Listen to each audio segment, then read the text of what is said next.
Jadinya kami di sini untuk mempresentasikan apa yang sudah didiskusikan dan kita buat. Kami dari kelompok 2, dunia pemanasan global, yaitu cairnya es dikutub dan kabut asap. Pengertian dari mencair es dikutub. Es dikutub adalah salah satu dampak terburuk yang disebabkan oleh pemanasan global karena meningkatnya suhu bumi. Beberapa tahun terakhir kerap terdengar kabar mengenai mencairnya es di kutub yang semakin terjadi. Kedua, bahaya mencairnya es di kutub. Mencairnya es di kutub adalah permukaan laut yang meninggi. Akibatnya desa-desa pesisir dan kepulauan kecil terancam tenggelam karena permukaan laut yang meninggi. Bencana seperti banjir rob, erosi pantai, dan ancaman terhadap pulau-pulau kecil juga semakin sering terjadi. Kedua, terumbu karang terancam punah. Terumbu karang membutuhkan sinar matahari untuk proses fotosintesis. Ketika permukaan air meninggi karena pencairan es di kutub, sinar matahari yang cukup tidak akan dapat mencapai terumbu karang.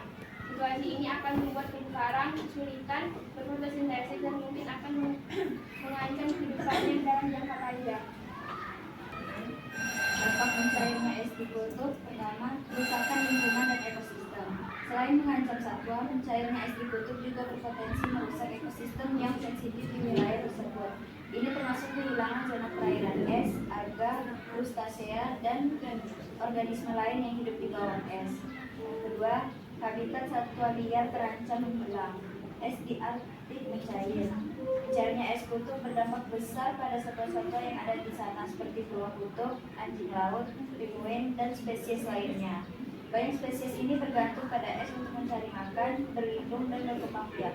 Mencairnya es di kutub dengan cepat mengancam habitat mereka dan dapat menyebabkan penurunan populasi dan bahkan kepunahan. Penyebabnya, satu, meningkatnya produksi gas rumah kaca. Yang kedua, perkembangan revolusi industri. Yang ketiga, peningkatan kadar gas karbon dioksida yang memicu peningkatan suhu secara global. Solusinya, konservasi energi. Menggunakan energi dengan bijak dapat mengurangi konsumsi listrik, dapat mengurangi emisi karbon yang berkontribusi pada pemanasan global. Emisi gas rumah kaca. Mengurangi emisi gas rumah kaca melalui tindakan seperti mengurangi penggunaan bahan bakar fosil dan beralih ke sumber energi terbarukan dapat membantu mengurangi pemanasan global. Transportasi ramah lingkungan. Menggunakan transportasi umum, bersepeda, atau berjalan kaki dan membantu mengurangi emisi gas rumah kaca dari kendaraan bermesin pembakaran. Sekarang kita pakai itu apa? Batu bara, apalagi energi yang tak terbarukan, energi yang ketika kita pakai habis. Sekarang udah semakin habis juga. Tapi itu memang kebutuhan manusia. Minyak bumi, apalagi bensin itu kan dibuat dari apa? Dari energi yang ada di bumi kita. Tapi kalau tak ada bensin, kita tak bisa ngapa-ngapa, ya kan? Nah, terus ketika habis, apa yang bisa kita lakukan? Nah, salah satu pengembangan yang sekarang terjadi apa? Motor listrik, mobil listrik, sehingga tidak menggunakan sumber energi yang ada di bumi. Bensin tak pakai lagi, tapi pakainya listrik. Berarti menguras energi lagi, ya kan? Berarti efisiensi energinya juga harus diperhatikan kembali. Kalau efek rumah kaca, cara mengatasinya?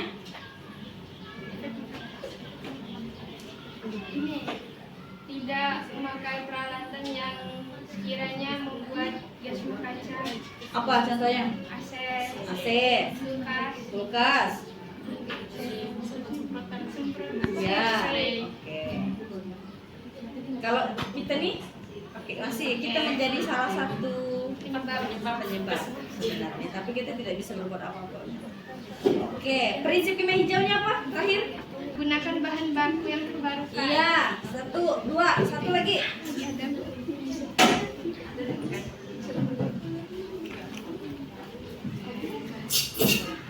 Rancangkan proses yang efisien energi. Iya, dua ini yang paling sesuai dengan fenomena ini. Oke, ada yang mau ditanyakan dari kelompok lain? Kalau tidak